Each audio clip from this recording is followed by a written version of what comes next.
നമ്മുടെ current affair material നമ്മുടെ IAS hub എല്ലാ മാസവും പബ്ലിഷ് ചെയ്യുന്നുണ്ട്. അപ്പൊ ഈ സ്രോതസ് എന്ന് പറയുന്ന കറന്റ് അഫെയർ മെറ്റീരിയലിനെ ബേസ് ചെയ്ത് ഓരോ മാസവും ചെറിയൊരു ക്യൂസ് കണ്ടക്ട് ചെയ്യുന്നുണ്ട്. പർപ്പസ് എന്ന് പറയുന്നത് ഇറ്റ്സ് എ ഇൻസെന്റീവ് അല്ലെ. നമ്മളൊരു കാര്യം വായിച്ചു തുടങ്ങണമെങ്കിൽ നമുക്ക് അതിലൊരു താല്പര്യം വേണം, ഒരു ഇൻട്രസ്റ്റ് വേണം. നമ്മളൊരു ഹാബിറ്റ് ആയിട്ട് കൾട്ടിവേറ്റ് ചെയ്യണമെങ്കിൽ ഇനീഷ്യലി നമുക്ക് ചെറിയൊരു പുഷ്, ആ ഒരു പുഷാണ് അക്കാഡമി പ്രൊവൈഡ് ചെയ്യുന്നത്.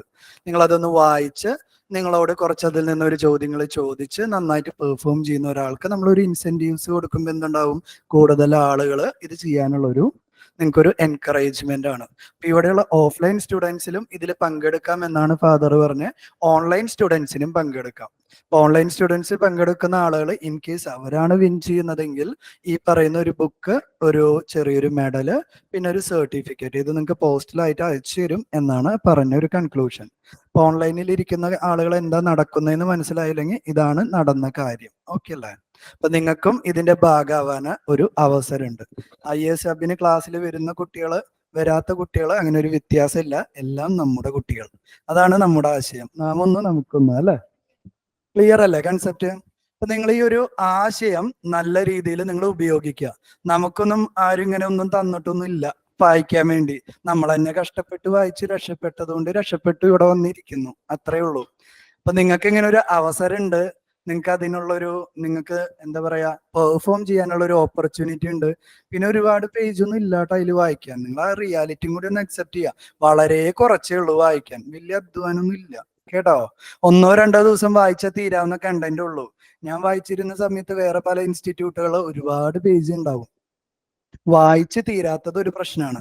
ആ ഒരു ആശയത്തിൽ IAS ഹബ് ചെയ്യുന്നത് നല്ല കാര്യമാണ്. ഒരുപാട് കണ്ടന്റ് സ്റ്റഫ് ചെയ്ത് ഒരുപാട് പേജ് തന്ന് വായിക്കാതിരിക്കുന്നതിനേക്കാൾ ഒരുപാട് നല്ലതാണ് എന്ത്, ആവശ്യമുള്ള കുറച്ച് ഇമ്പോർട്ടന്റ് കവർ ചെയ്ത് എല്ലാ സബ്ജക്റ്റും ഒന്ന് റിവൈസ് ചെയ്യുന്നത്.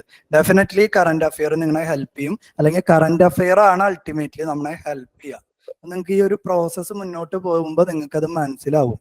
നമ്മൾ ക്ലാസ്സിൽ പഠിക്കുന്നതിനേക്കാളും UPSC പ്രിലിംസിന് ഇരിക്കുമ്പോഴാണെങ്കിലും മെയിൻസിന് ഇരിക്കുമ്പോഴാണെങ്കിലും കറന്റ് അഫെയറിൽ കാണുന്ന കുറെ കാര്യങ്ങളാണ് നമ്മൾ അൾട്ടിമേറ്റ്ലി ഹെൽപ്പ് ചെയ്യുക. മനസ്സിലായോ? അപ്പൊ അതൊരു വായിച്ചൊരു ശീലം ഉണ്ടാക്കുക. വായിച്ചു തീരും. അത് ഞാൻ പറയുന്ന ഒരു കോൺഫിഡൻസ് എന്ന് പറയുന്നത് നമുക്കപ്പൊ നമ്മുടെ ഡിസ്കഷൻ പാർട്ടിലേക്ക് തിരിച്ചു വരാം. അപ്പൊ വേൾഡ് ബാങ്ക് എന്ന് പറയുമ്പോൾ കാലാകാലങ്ങളായിട്ടുള്ള നമ്മുടെ ഒരു തെറ്റിദ്ധാരണയാണ് ഇറ്റ്സ് എ സിംഗിൾ ഇൻസ്റ്റിറ്റ്യൂഷൻ. ആ ഒരു കാര്യമാണ് ഞാൻ ഇവിടെ ആദ്യം ക്ലാരിഫൈ ചെയ്യുന്നത്.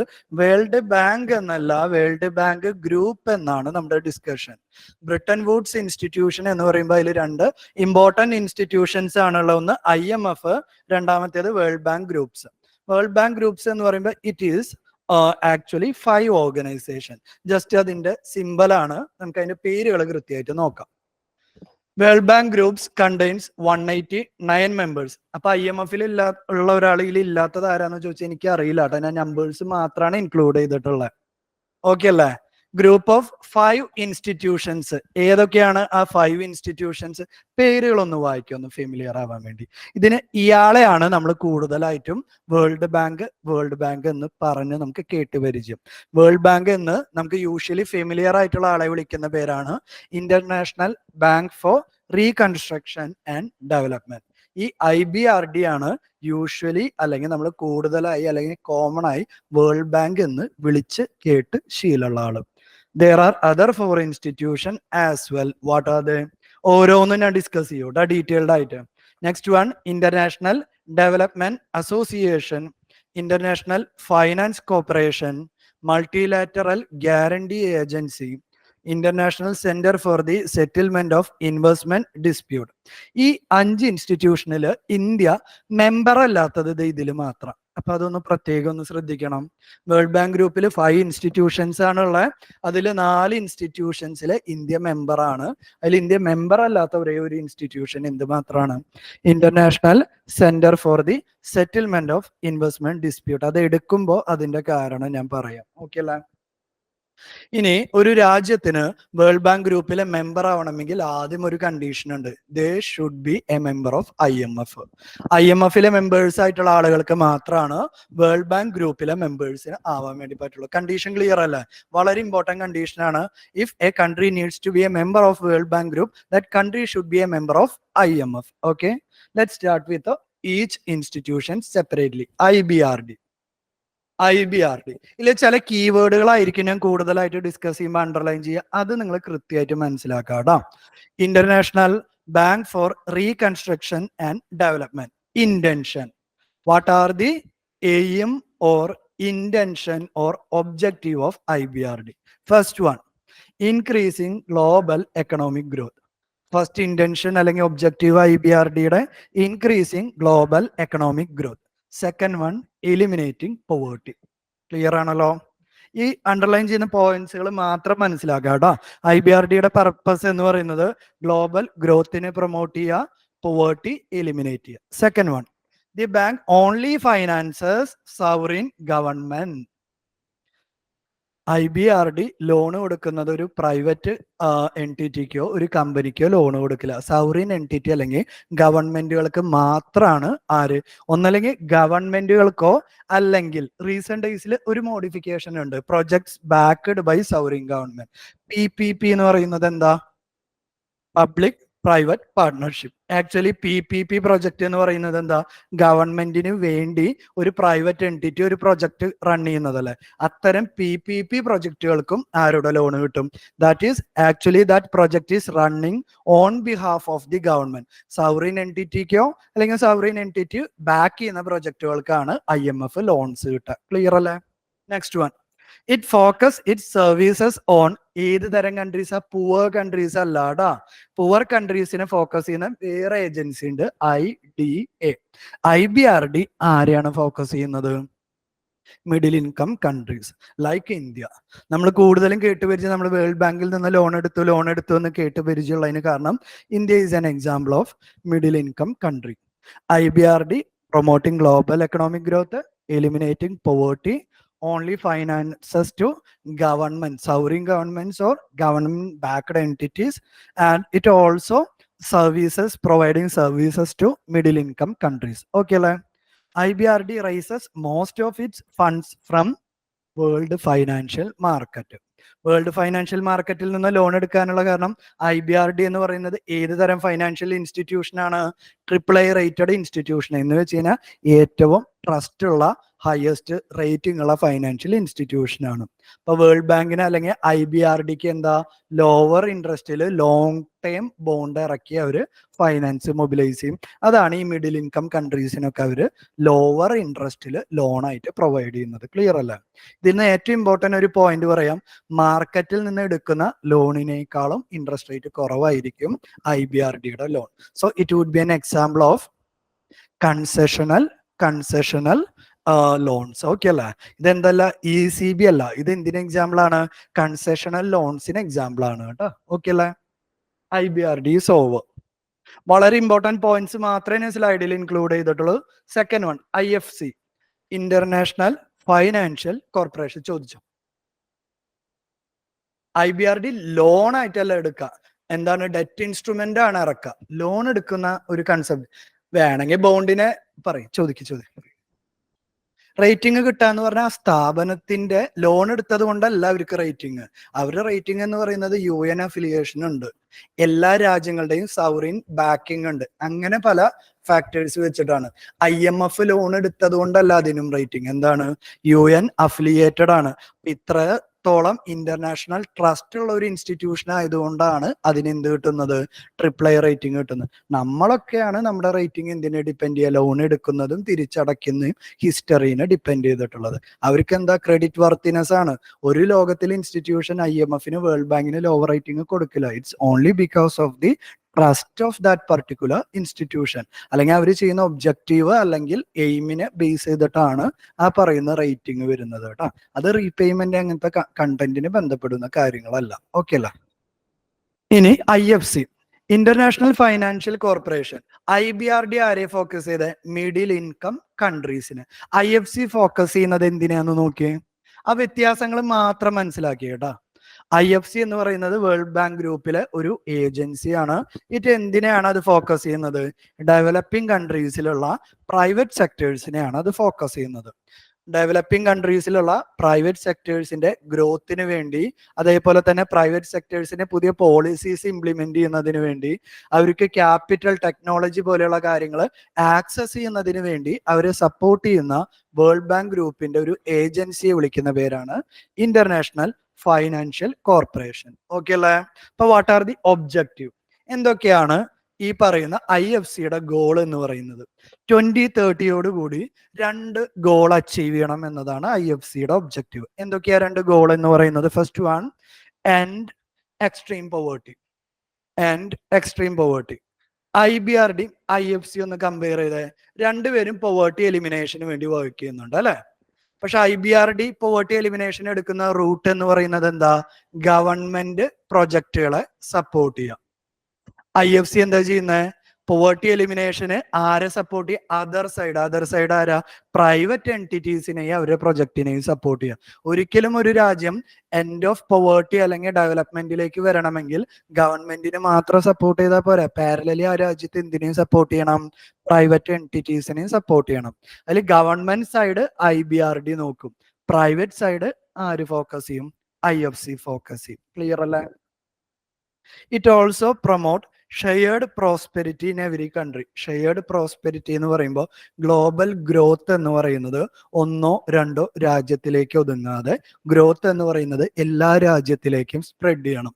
Another point, investment, foreign investment എന്ന് പറയുന്നത് 1-2 രാജ്യത്തിലേക്ക് മാത്രം ഫ്ലോ ചെയ്യാതെ എല്ലാ രാജ്യത്തിലേക്കും ഇൻവെസ്റ്റ്മെന്റ്, ക്യാപിറ്റൽ, ടെക്നോളജി ഇതെല്ലാം എത്തണം എന്നതാണ് ആരുടെ?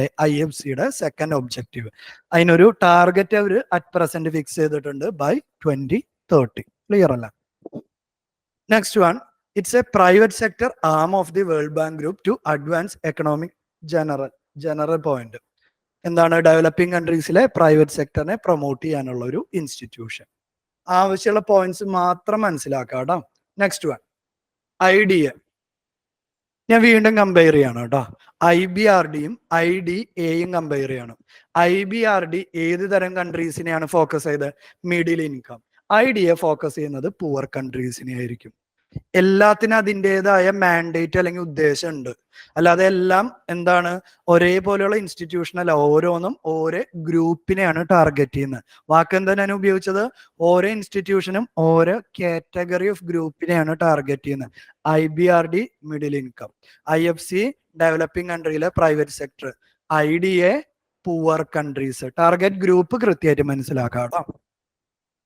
IDA is the part of World Bank Group that helps world's poorest country. Keyword the underline ചെയ്തു. It helps world's poorest countries. IDA aims to. ഇവിടെ അവരെന്തെന്നെ ചെയ്യുന്നത്? IDAയുടെ പർപ്പസ് എന്താ? Reduce poverty. നിങ്ങൾ സസ്റ്റൈനബിൾ ഡെവലപ്മെന്റ് ഗോൾ എന്ന് പറയുന്ന ഒരു ആശയം ഏതിലേലും വായിച്ചോ കണ്ടിട്ടുണ്ടെങ്കിൽ SDG 1 and 2 ആണ് എന്ത്? Elimination of poverty, elimination of hunger. അപ്പൊ ഇതേപോലെയുള്ള ഏറ്റവും ബേസിക് ആയിട്ടുള്ള ഹ്യൂമൻ റൈറ്റ്സ് അല്ലെങ്കിൽ ഹ്യൂമൻ നീഡ് അഡ്രസ് ചെയ്യലാണ് ഈ വേൾഡ് ബാങ്ക് ഗ്രൂപ്പിന്റെ പ്രധാന ഉദ്ദേശം. ഓക്കെ അല്ലേ? It aims to reduce poverty by providing loans. Loan എന്ന വാക്ക് ഉപയോഗിക്കാം, അല്ലെങ്കിൽ ക്രെഡിറ്റ് എന്ന വാക്ക് ഉപയോഗിക്കാം. ചില സമയങ്ങള് പുവർ കൺട്രീസ് ആയതുകൊണ്ട് ലോൺ മാത്രം കൊടുത്താൽ പോരല്ലോ. ചില സമയത്ത് അവർ എന്ത് ചെയ്യും? പൈസ തരാം, തിരിച്ചു തരാണ്ട, വിച്ച് ഈസ് കോൾഡ് ഗ്രാൻഡ് അല്ലെ? ചില സമയത്ത് അവർ ഗ്രാൻഡ്സ് പ്രൊവൈഡ് ചെയ്യും, ചില സമയത്ത് അവർ കൺസെഷന് ലോൺസ് പ്രൊവൈഡ് ചെയ്യും. ശരിയാണോ? എന്തൊക്കെയാണ് ഈ ലോൺ കൊടുക്കുന്നതിന്റെ പർപ്പസ്? നോക്കി ശ്രദ്ധിച്ചു നോക്കാം. Promoting economic growth, reducing inequality and improving people's living condition അല്ലെങ്കിൽ സ്റ്റാൻഡേർഡ് ഓഫ് ലിവിങ്. ക്ലിയർ അല്ല? ഇപ്പൊ ഗ്രോത്തിന് അല്ലെങ്കിൽ IDA പൂർ കൺട്രീസിന് ലോൺ കൊടുക്കുന്നതിന് 3 പർപ്പസ് ആണുള്ള. ലോണും കൊടുക്കും, ഗ്രാൻഡും കൊടുക്കും. സിമിലർലി വേൾഡ് ബാങ്കും ലോണും കൊടുക്കാറുണ്ട്, ചില സമയത്ത് ഗ്രാൻഡും കൊടുക്കാറുണ്ട് കേട്ടോ. ഓക്കെ അല്ല? എന്തൊക്കെയാണ്? Promoting economic growth, reducing inequality. ാണ് IDAയുടെ പ്രധാനപ്പെട്ട വർക്ക് എന്ന് പറയുന്നത്. ഈ പറയുന്ന ഒബ്ജക്റ്റീവ് ഒക്കെ ഫോക്കസ് ചെയ്യണമെങ്കിൽ എന്തിലൊക്കെയാണ് നമ്മൾ? പ്രൈമറി എഡ്യൂക്കേഷന് ഫോക്കസ് ചെയ്യണം. That is basic human need. Health services, clean water, infrastructure, institutional reform. Institutional reform എന്ന് പറഞ്ഞാൽ എന്താ? ആ രാജ്യത്തെ ഗവൺമെന്റ് മെഷീനറീസ് ഇംപ്രൂവ് ചെയ്യണം. ഈ പുവർ കൺട്രീസ് നോക്കിക്കഴിഞ്ഞാൽ മിക്കവാറും കൺട്രീസിന്റെ പ്രത്യേകത എന്ന് പറയുന്നത് ഒന്നല്ലെങ്കിൽ ഒരു അതോറിറ്റേറിയൻ ഗവൺമെന്റ് ആയിരിക്കും, അല്ലെങ്കിൽ ഓൾറെഡി ഒരു ഡെമോക്രാറ്റിക് ഗവൺമെന്റ് ഉണ്ടെങ്കിൽ ഹൈ ലെവൽ ഓഫ് കറപ്ഷൻ ആയിരിക്കും അല്ലെ. പിന്നെ പല പ്രശ്നങ്ങളുണ്ട്. ഈ ആഫ്രിക്കൻ കൺട്രീസിന്റെ ഒക്കെ പ്രധാന പ്രശ്നം എന്ന് പറയുന്നത് ജനങ്ങളുടെ കയ്യിൽ 10 പൈസ ഉണ്ടാവില്ല, പക്ഷെ അവിടെ ഭരിക്കുന്ന ആളുകൾക്ക് റോൾസ് റോയ്സിന്റെ അംഗം വിട്ടായിരിക്കും, അത്രയധികം വെൽത്ത് ആയിരിക്കും അവർക്ക്. നമ്മുടെ നാട്ടിലും കക്കുന്നതിന്റെ വ്യത്യാസം എന്താ? 100 രൂപയുടെ പ്രൊജക്ട് വന്നാ 90 രൂപ അവര് ചിലപ്പോ മാർക്കറ്റിൽ ഇറക്കി കാര്യങ്ങൾ ചെയ്യും, 10 രൂപ കക്കും. ആഫ്രിക്കയിൽ 90 കക്കും, 10 കാര്യത്തിലേക്ക് വരുള്ളൂ. അതാണ് വ്യത്യാസം. That is requirement of institutional reform. ഈ സിറ്റുവേഷൻ ഒക്കെ നമ്മുടെ നാട്ടിൽ കുറഞ്ഞു വരുന്നുണ്ട്. എങ്ങനെ? ഗുഡ് ഗവേണൻസ്, ഇ ഗവേണൻസ് എന്നൊക്കെ പറയുന്ന കൺസെപ്റ്റോടുകൂടി. ഇ ഗവേണൻസ് എന്ന് പറഞ്ഞാൽ എന്താ? നമ്മൾ ഗവൺമെന്റിനെ അപ്രോച്ച് ചെയ്യുമ്പോഴല്ലേ കറപ്ഷന്റെ ഇഷ്യൂ ഉള്ളൂ, നേരിട്ട് അപ്രോച്ച് ചെയ്യണ്ട, എല്ലാം ഓൺലൈൻ ആക്കാം. ഇപ്പൊ കേരളത്തിൽ തന്നെയാണെങ്കിൽ പണ്ടൊരു കാസ്റ്റ് സർട്ടിഫിക്കറ്റോ അല്ലെങ്കിൽ ഒരു ഇ ഡബ്ല്യു വെരി റീസെന്റ് ഫിനോമിന, കാസ്റ്റ് സർട്ടിഫിക്കറ്റോ ഇൻകം സർട്ടിഫിക്കറ്റോ കിട്ടണമെങ്കിൽ we have to directly go to village office അല്ലെ. അവിടെ പോയി നമ്മൾ അപ്ലിക്കേഷൻ കൊടുത്ത് ഫീസ് അടച്ച് 10 ആൾക്കാരെ കണ്ട് 10 പേർക്ക് കാശ് കൊടുത്താൽ എന്ത് കിട്ടും? സർട്ടിഫിക്കറ്റ് കിട്ടും. ഇന്നോ just go to Akshaya Center, submit 10 or 20 rupees fee. They will upload our document. After 1 week, you will get a message and that particular certificate is approved. A number കൊണ്ട് അക്ഷയ സെന്ററിൽ കാണിച്ചു ഒരു പ്രിന്റ് ഔട്ട് എടുത്തു തരും. എന്താ? Interaction with government officials are minimize ചെയ്യും തോറും efficiency improve ചെയ്യുന്നുണ്ട്. ഞാൻ പണ്ട് PGക്ക് പഠിക്കുന്ന സമയത്ത് NCR അപ്ലൈ ചെയ്തിട്ടുണ്ട്. 1 മാസം എടുത്തു, കിട്ടിയില്ല, എനിക്ക് എഴുതാൻ പറ്റിയില്ല പരീക്ഷ. ഇപ്പോഴാണെങ്കിലോ വിത്തിൻ 1 വീക്ക് നമുക്ക് അലോട്ടഡ് ആയിട്ട് കിട്ടും. മനസ്സിലായോ? ഇംപ്രൂവ് ചെയ്യുന്നുണ്ട് നമ്മുടെ നാട്ടിലൊക്കെ. പക്ഷെ ഇത്തരത്തിലുള്ള ഇംപ്രൂവ്മെന്റിന് എവിടെയില്ല, ഇത്തരത്തിലുള്ള ലാറ്റിൻ അമേരിക്കൻ കൺട്രീസിലോ ആഫ്രിക്കൻ കൺട്രീസിലോ ഇല്ല. അത്തരത്തിൽ എന്ത് വേണം? ഫണ്ട് കൊടുത്തിട്ട് കാര്യമില്ല. ഈ ഒരു വാക്ക് അവർ പ്രത്യേകം വെക്കാനുള്ള കാരണം എന്താ? കൊടുക്കുന്ന എല്ലാ ഫണ്ടും കറപ്റ്റഡ് ആവും. എന്ത് ഫണ്ട് കൊടുത്താലും ആ ഫണ്ടിന്റെ യൂസേജ്, ഇപ്പൊ നിങ്ങൾക്ക് തോന്നുന്നുണ്ട് ആഫ്രിക്കൻ കൺട്രീസിലേക്ക് ഫണ്ട് പോണില്ല എന്ന്? ഈ പറയുന്ന വേൾഡ് ബാങ്ക് ഗ്രൂപ്പിലെ പല ഇൻസ്റ്റിറ്റ്യൂട്ടുകൾ അവിടെ ഗ്രാൻഡും ലോണും ഒക്കെ കൊടുക്കുന്നുണ്ട്. പക്ഷെ ഇതിന്റെയൊക്കെ പ്രശ്നം ആക്ച്വൽ അസറ്റ് ക്രിയേഷൻ അല്ലെങ്കിൽ ഹെൽത്ത് അല്ലെങ്കിൽ എഡ്യൂക്കേഷൻ അവിടെ നടക്കുന്നില്ല, because lack of institutional capacity. That is why among all the above discussion, what we need is institutional reforms. Okay,